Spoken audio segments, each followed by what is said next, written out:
ፕሮጀክቱ እንግዲህ ከጥር 2015 ጀምሮ ነው ወደ ተግባር የገባው። ከዛ ጊዜ ጀምሮ በእያንዳንዱ ቀበሌ መሰረት በማድረግ በርካታ የልማት ስራዎችን ሰርቷል።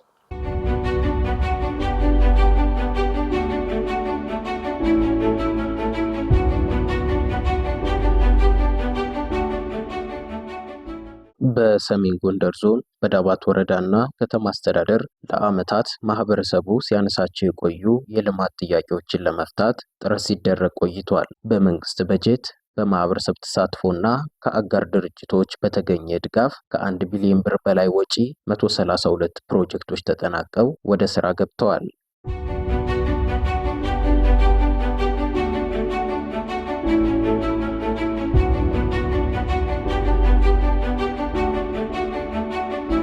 ከልማት ስራዎች መካከል የጤና ተቋማትና የትምህርት ተቋማት ግንባታ፣ የመንገድና የንጹህ መጠጥ ውሃ ፕሮጀክቶች ግንባታ ዋና ዋናዎቹ ናቸው። በአማራ ክልል ግብርና ቢሮ የስደተኞች ተጽዕኖ ምላሽ የልማት ፕሮጀክት ዋና አስተባባሪ መንግስቱ ድልነሳው ፕሮጀክቱ በአካባቢው የሚገኙትን ዓለም አቀፍ ስደተኞችን መሰረት አድርጎ በ36 ቀበሌዎች ማህበረሰቡን ተጠቃሚ ለማድረግ እየሰራ ነው ብለዋል። መንግስቱ ድልነሳው ነው የሚባለው በአማራ ክልል ግብርና ቢሮ የስደተኞች ተጽዕኖ ምላሽ የልማት ፕሮጀክት የፕሮጀክቱ ዋና ስራ አስኪያጅ ነው።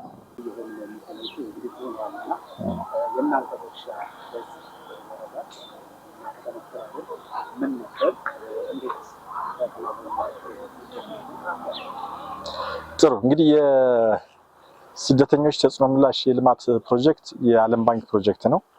ፕሮጀክቱ በአማራ ክልል በሰሜን ጎንደር ዞን በዳባት ወረዳና ዳባት ከተማ ላይ ስደተኛ ተቀባይ ህብረተሰብ ሁለቱንም እኩል በኢኮኖሚ ራሳቸውን እንዲችሉና የኑሮ ደረጃቸውን እንዲያሻሽሉ የልማት ስራዎችን የሚሰራ ፕሮጀክት ነው። ይህ ፕሮጀክት በዋናነት በዳባት ወረዳና ዳባት ከተማ ያሉ አጠቃላይ 35 ቀበሌዎችን እንዲሁም በዓለም ዋጭ ስደተኞች ካምፕ ያለውን አንድ ቀበሌ በመቁጠር በአጠቃላይ በ36 ቀበሌዎች እና ስደተኞች ወደ 25000 የሚጠጉ የኤርትራን ስደተኞች አሉ። የከተማውና የአጠቃላይ የገጠሩ ነዋሪ ወደ 195000 የህብረተሰብ ክፍል አለ። በአጠቃላይ ወደ 220000 የህብረተሰብ ክፍልን እያገለገለ የሚገኝ የልማት ፕሮጀክት ነው። ፕሮጀክቱ እንግዲህ ከጥር 2015 ጀምሮ ነው ወደ ተግባር የገባው። ከዛ ጊዜ ጀምሮ በእያንዳንዱ ቀበሌ መሰረት በማድረግ በርካታ የልማት ስራዎችን ሰርቷል። የመጀመሪያው እና ዋናው የቀበሌው በዋናነት የምንሰራው የኢኮኖሚ መሰረተ ልማቶችን ማሟላት ነው። በዚህ መሰረት መንገድ ስራዎችን ይሰራል። የህብረተሰብ ጤና ጣቢያዎች ይገነባሉ። እንደገና የእንስሳት ጤና ኬላዎች ይገነባሉ። የውሃ ተቋማትን ገንብተናል። ከዚህ በተጨማሪ የትምህርት ቤቶችን በስፋት ትምህርት ቤቶችን ይገንብተናል። መጋዘኖችን የአርሶ አደሩ አገልግሎት የሚሰጡ መጋዘኖች ተገንብተዋል። በአጠቃላይ እንግዲህ በሁለቱ ዓመት ውስጥ 45 ተቋማት ተገንብተዋል። በዚህ ዓመት ደግሞ 39 ተቋም እንደዚሁ የመገንባት ስራ ተሰርቷል። ስለዚህ በ3 ዓመት 82 የመሰረተ ልማቶችን እና ተቋማትን፣ ጤና ጣቢያዎችን፣ የውሃ ተቋማትን፣ ትምህርት ቤቶችን፣ መንገዶችን እና የእንስሳት ክሊኒኮችን የመገንባት ስራ ገንብተናል። ስለዚህ እስካሁን ባለው ወደ 82 ተቋማት እየተገነቡ ናቸው። የሚቀጥለውን ዓመት ጨምሮ በአጠቃላይ 92 የመሰረተ ልማት ተቋማት ይገነባሉ ማለት ነው እና ይሄ ለስደተኛ ተቀባዩ ማለት ለዳባት ከተማና ለዳባት ወረዳ ህብረተሰብ በአጠቃላይ በቀበሌ ደረጃ እንዲሁም ስደተኞች ያሉበትን የዓለም ዋጭ የስደተኞች ካምፕ ጨምሮ እየሰራ ያለ ፕሮጀክት ነው። ይሄ አንደኛውና የመጀመሪያው የምንሰራው ከፍተኛውን በጀት የሚይዘው ስራ ነው፣ የመሰረተ ልማት ማሟላት። ሁለተኛው የምንሰራው ስራ ህብረተሰቡ የፕሮጀክቱ ባለቤት እንዲሆን ስራ እንሰራለን። ህብረተሰቡ ፕሮጀክቱን ባለቤት እንዲሆን የማድረግ ስለዚህ እነዛን ስራዎችን ለመስራት የሚያስችል በአጠቃላይ በእያንዳንዱ ፕሮጀክት ይህንን ተግባራዊ የሚያደርጉ የህብረተሰብ ክፍሎችን በማደራጀት ስልጠናዎች ይሰጣሉ። ስለዚህ የስደተኛውና ስደት ተቀባዩ ህብረተሰብ በጋራ እንዲኖሩ የማድረግ ህብረተሰቡን የማግባባት በሰላም፣ በጤና፣ በባህል፣ በቋንቋ እንዲሁም ባኗኗር በአንድ ላይ በህብረት ተባብረው ተናበውና ተረዳድተው እንዲኖሩ የማድረግ የሶሻል ኮሄዥን ስራዎች ይከናወናሉ። ሁለተኛውና የሚሰራው ስራ ነው። በሶስተኛ ደረጃ በኑሮ ደረጃቸው ዝቅተኛ የሆኑ ነገር ግን አቅም ያላቸው መስራት የሚችሉ ሴቶችን በማደራጀት ሴቶችን ለእያንዳንዳቸው 50 ሺህ ብር መነሻ ሲድ መኒ በመስጠት እናቶች ራሳቸውን ችለው በኢኮኖሚ እንዲያድጉ የማድረግ ስራ እንሰራለን። በዚህ ዓመት ለ100 እናቶች 5 ሚሊዮን ብር ለእያንዳንዳቸው 50 ሺህ ብር ሰጥተን በበግ እርባታ፣ በፀጉር ቤት፣ በእንስሳት በወተት ላም እርባታና በሌሎች እንዲሰማሩ የማድረግ ስራ ተሰርቷል። ስለዚህ ይሄ እያንዳንዱ ህብረተሰብ በኢኮኖሚ ራሱን የተሻለ እንዲሆን ራሱን እንዲገነባ የማድረግ ስራ እየሰራ ነው የሚገኘው።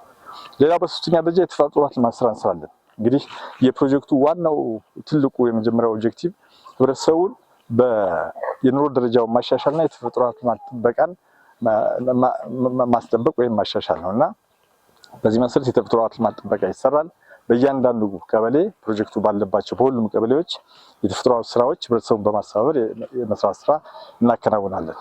ከዚህ ጋር ተያይዞ ደን የመጠበቅ የማሻሻል እንዳለ ሆኖ ደግሞ የኦልተርኔቲቭ ኢነርጂ ሶርስ እንደገና እናሟላለን። በዚህ መሰረት በዚህ ዓመት 48 የባዮጋዝ ግንባታዎችን በአርሶ አደሮች የመገንባት ስራ አከናውናል። ስለዚህ አዲስ ቴክኖሎጂ ነው። ለዚህ ለወረዳው 48 ባዮጋዞች በእያንዳንዱ አርሶ አደር በ48 አርሶ አደሮች እንዲገነባ አድርገናል።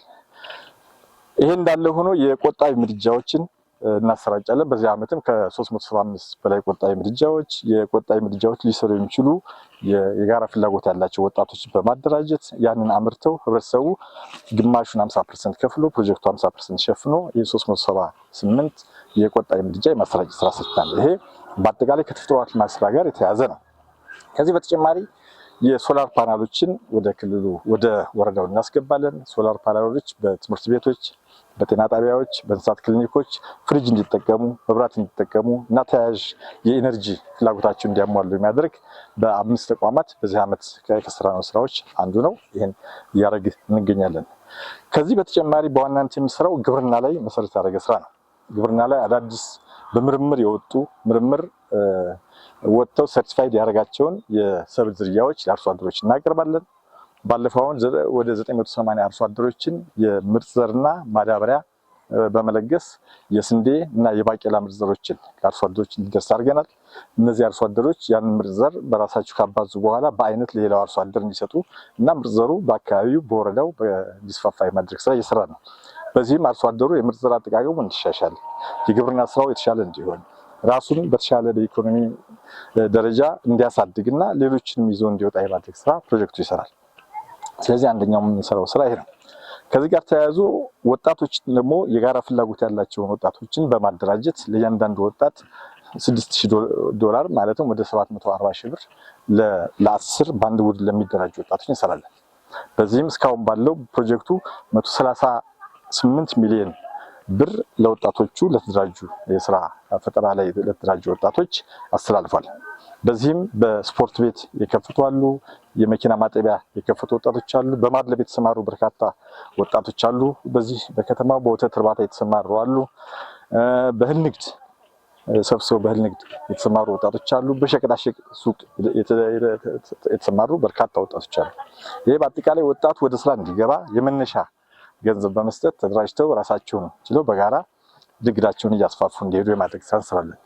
ወጣቶችን የጋራ ፍላጎት ያላቸውን በዚህ እያደራጀን ሌላው ህብረተሰብ ደግሞ ብድር እንዲያገኝ ለአነስተኛ ቁጠባ ብድር ተቋማት እንደገና እንደዚሁ ገንዘብ ለነሱም $6000 740 ሺህ ብር እናስገባለን። ለእያንዳንዱ የህብረት ስራ ማህበርም እንደዚሁ 740 ሺህ ብር የመለገስ ስራ እንሰራለን። ስለዚህ በ23 የህብረት ስራ ማህበራት ይህን ገንዘብ ለእያንዳንዳቸው $6000 ወይም በእኛ ወደ 740 ሺህ ብር እንዲያገኙ ተደርጓል። ይሄ ገንዘብ የህብረት ስራ ማህበራት ዘይት፣ ስኳር፣ የፍርኖ ዱቄትና ሌሎችንም ጤፍ፣ የግብዓት ለህብረተሰቡ የሚያስፈልጉ ሸቀጦችን በመግዛት ገበያ የማረጋጋት ስራ እንዲሰሩ ተደርጓል። ስለዚህ ፕሮጀክቱ የሁሉንም የህብረተሰብ ክፍል ከፕሮጀክቱ ተጠቃሚ እንዲሆን የማድረግ ስራ በእያንዳንዱ የስራ መስክ እየሰራ ይገኛል። ይህን በማድረግ በተለይ ሴቶች ላይ ከፍተኛ ትኩረት በመስጠት ወጣቶች ላይ ከፍተኛ ትኩረት በመስጠት በኢኮኖሚ ራሳቸው እንዲችሉ ከዚህ ከፕሮጀክቱ ተጠቃሚ እንዲሆኑ ፕሮጀክቱ የራሳቸው ፕሮጀክት እንደሆነ እንዲያምኑ እያደረግን እንሰራለን። ይሄ ስራ ልክ ስደተኛው ተቀባዩ ላይ እንደምንሰራው በስደተኞች ላይም እንደዚህ እናደርጋለን። በዚህ ዓመት የስደተኞችም እንደዚሁ የህብረት ስራ ማህበራትና የገንዘብና ቁጠባ ብድር ተቋቁሞ 24ቱም ለነሱ ድርሻ ተሰጥቶ እየሰሩ ይገኛሉ። የስደተኞችንም ወጣቶችን የጋራ ፍላጎት ያላቸውን በጋራ በማደራጀት እነሱም እንዲሁ የስራ ፈጠራ እንዲሆኑ ከህብረተሰቡ ጋር ተናበው ተግባብተው ተዋልደው እና በባህልም በቋንቋም ተሳስረው እንዲኖሩ የማድረግ ስራ እየሰራ ነው። አንዱ ለአንዱ መከታ እንዲሆን ተቻችለው ሁሉም በጎረቤትነት እንዲኖሩ መጣህብኝ መጣሽብኝ ሳይባባሉ በጋራ እንዲኖሩ የማድረግ ስራ ፕሮጀክቱ ይሰራል። በዚህም ውጤታማ ስራ ሆኖ አሁን ባሉበት ተረጋግተው ስደተኞች እንዲኖሩ የማድረግ ተግባር ተከናውኗል። ከዚህ በተጨማሪ የመስኖ ልማት ስራ እንሰራለን። እስካሁን ባለው 4 መስኖዎች ውል ተይዞ 2 መስኖ ተጠናቋል። አንደኛው የጡም ውሃ መስኖ ልማት ፕሮጀክት ተጠናቆ 35 ሄክታር መሬት እያለማ ይገኛል። ሁለተኛው የቁጥቁጣ መስኖ ልማት 92 ሄክታር መሬት የሚያለማ ነው። እሱም በክክል ተደርጎ አርሶ አደሮች ተረክበውት ወደ ስራ ገብተዋል። ሌሎች የአራቡርና የክፍላይ መስኖ አሉን። እነሱም በስራ ላይ ናቸው። ሌሎች ደግሞ በጥናት ላይ ሆነው ወደ ስራ የሚገቡ ሌሎች መስኖዎች እየሰራ እንገኛለን። እነዚህም ሁሉ ስንሰራ ህብረተሰቡ በዋናነት ባለቤት ሆኖ እንዲሰራ የማድረግ እና እቅዶች ከታች እንዲነሱ የማድረግ ስራ እንሰራለን። በሁለተኛ ደረጃ እነዚህን እያንዳንዱን እቅድ ህብረተሰቡ እየተቻቸው የሚፈልገውን የራሱን እቅድ መርጦ እንዲሰራ የማድረግ ስራ እንሰራለን። ህብረተሰቡ በኮሚቴነት እንዲሰራና ገንዘብ እንዲያዋጣ የባለቤትነት ስሜት እንዲሰራ በጉልበት እና በገንዘብ 2.5% እንዲያዋጣ ይደረጋል። በጉልበት 5%፣ በአጠቃላይ 7.5% በጉልበትና በገንዘብ ከህብረተሰቡ ይጠበቃልና ህብረተሰቡ የፕሮጀክቱ የኔ ነው ብሎ እንዲሰራ የማድረግ ተግባር እናከናውናለን። እነዚህ ተግባሮች ሲከናወኑ በአጠቃላይ ደግሞ የህብረተሰቡን አጠቃላይ አኗኗር እንዳይናጉ የዓለም ባንክ መስፈርት መሰረት በማድረግ በእያንዳንዱ ፕሮጀክት የኢንቫይሮንሜንታልና ሶሻል ክሊራንስ እንዲያገኙ ይደረጋል። እነዚህ የኢንቫይሮንሜንታልና ሶሻል ክሊራንስ አግኝተው ነው እነዛ ፕሮጀክቶች የሚከናወኑ። ፕሮጀክቶች ሲከናወኑ የሚፈናቀል ሰው እንዳይኖር፣ የሚጎዳ ሰው እንዳይኖር፣ ዛፍም ሌላም የሚቆረጥበት ሰው እንዳይኖር ፈቃደኝነት ብቻ መሰረት አድርጎ እንዲሰሩ የማድረግ ስራ እንሰራለን። ይህም በማድረግ ያው ፕሮጀክቱ አሁንም ተግባሩን ለህብረተሰቡ አገልግሎት እየሰጠ ይገኛል። ፕሮጀክቱን ካከናወናቸው በርካታ ተግባራት መካከል ዛሬ የሚመረቃቸው እንደ ማህበረሰብ መድኃኒት አይነት የጋራ ሰፊ አገልግሎት የሚሰጡ ፕሮጀክቶች ተጠቃሽ ናቸው። እንደው እነዚህ ዛሬ የሚመረቃቸው ፕሮጀክቶች በምን ያህል ይወስዱ ምን ያህል ማህበረሰብ ተጠቃሚ ለማድረግ ስራ ተለቋቸው? እንግዲህ ያው ቅድም እንደገለጽኩት ፕሮጀክቱ ባለፉት 2 ዓመታት 45 ፕሮጀክቶችን አጠናቋል። በዚህ ዓመት 39 ፕሮጀክቶች አሉት።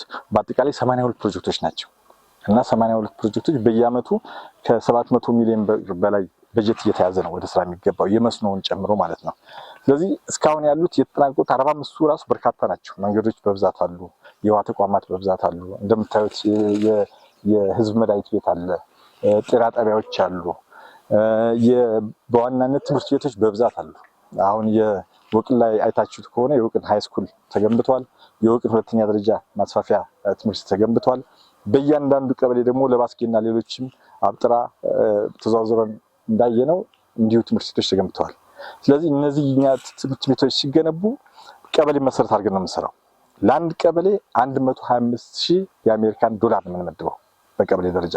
ያ ቀበሌ የ125,000 የአሜሪካን ዶላር ውሃ ከመረጠ ውሃ፣ ትምህርት ቤት ከመረጠ ትምህርት ቤት፣ መንገድ ከመረጠ መንገድ፣ የሰው ጤና ከመረጠ የሰው ጤና፣ የእንስሳት ክሊኒክ ከመረጠ የእንስሳት ክሊኒክ፣ መጋዘን ከመረጠ መጋዘን እንደ ቀበሌው ህዝብ ተሳትፎና ፍላጎት የሚመሰረት ነው።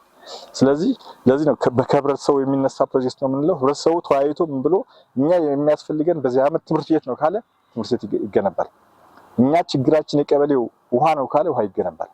ግን ለእያንዳንዱ ቀበሌ ግን 125,000 የአሜሪካን ዶላር እኩል እንመድባለን። ስለዚህ ቀበሌው በራሱ አይ መንገድ ነው ከፍተኛ ችግራችን ብሎ በዋናነት ካወጣ መንገድ እንገነባለን።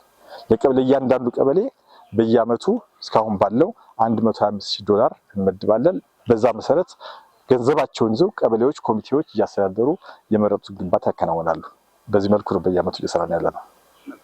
ምናልባት ከዚህ በኋላ በሚኖሩ ጊዜያት እንደዚህ አይነት ፕሮጀክቶችን ይበልጥ መስፋትና ማህበረሰቡን ተጠቃሚ ለማድረግ ምን እንግዲህ ይሄ ፕሮጀክት በዋናነት የመጣው የዳባት ህዝብ የኤርትራ ስደተኞችን በመቀበሉ የመጣ ፕሮጀክት ነው። ስለዚህ በዛ መልኩ ነው እንግዲህ የዓለም ባንክ የስደተኞች ወደ ወረዳው ሲገቡ በህብረተሰቡ ላይ የሚያደርሱት ተጽዕኖ አለ፣ በበጎም ወይም በሌላ። አንደኛ ያሉት የውሃ ተቋማት ለነበረው ለከተማው ህዝብ የተገነቡ ናቸው እና ስደተኞች ሲጨመሩ ተጨማሪ የውሃ ተቋም ያስፈልጋል። የጤና ጣቢያዎችም፣ መንገድም፣ ትምህርት ቤቶችም እንደዚሁ በህብረተሰቡ ዘንድ ጫና ይፈጠራል እና የፕሮጀክቱ ዋና ዓላማ ስደተኞች ወደ 25,000 ስደተኞች መጥተው ዳባት ላይ ሲሰፍሩ በህብረተሰቡ ዘንድ የሚፈጥረውን ተጽዕኖ የመቀነስ ነው። ተጽዕኖ እና የፕሮጀክቱ የስደተኞች ተጽዕኖ ምላሽ የልማት ፕሮጀክት ነው የሚባለው። ያን መሰረት አድርገን ነው እየሰራን ያለ ነው። ስለዚህ የዳባት ወረዳ የኤርትራ ስደተኞችን ይዞ ይህንን እየሰራ እንዳለው ሁሉ በቀጣይ ደግሞ የሱዳን ስደተኞች በመተማ ወረዳ ሰፍረዋል። ስለዚህ መተማ ላይም የመተማን ወረዳ አሁን የፕሮጀክቱ የቅድ አካል በማድረግ በመተማ ወረዳ 20 ቀበሌዎችን ይዘን ከሐምሌ 1 ጀምሮ እንደዚህ አይነት ስራዎችን እንሰራለን። ስለዚህ የአማራ ክልል በአጠቃላይ ስደተኞችን በሚቀበልበት ወረዳዎች የስደተኞች ተጽዕኖ ሊቀንስ የሚችልና ስደተኛውና ስደት ተቀባዩ በጋራ በህብረት በአንድነትና በፍቅር እንዲሆኑ የማድረግ ስራ የመስራት የፕሮጀክቱ ዓላማ ነው። ስለዚህ ስደተኞችን በሚቀበሉ ወረዳዎች ሁሉ ይህ ፕሮጀክት እየገባ ይሰራል። ወደፊትም ይህን እናጠናክራለን።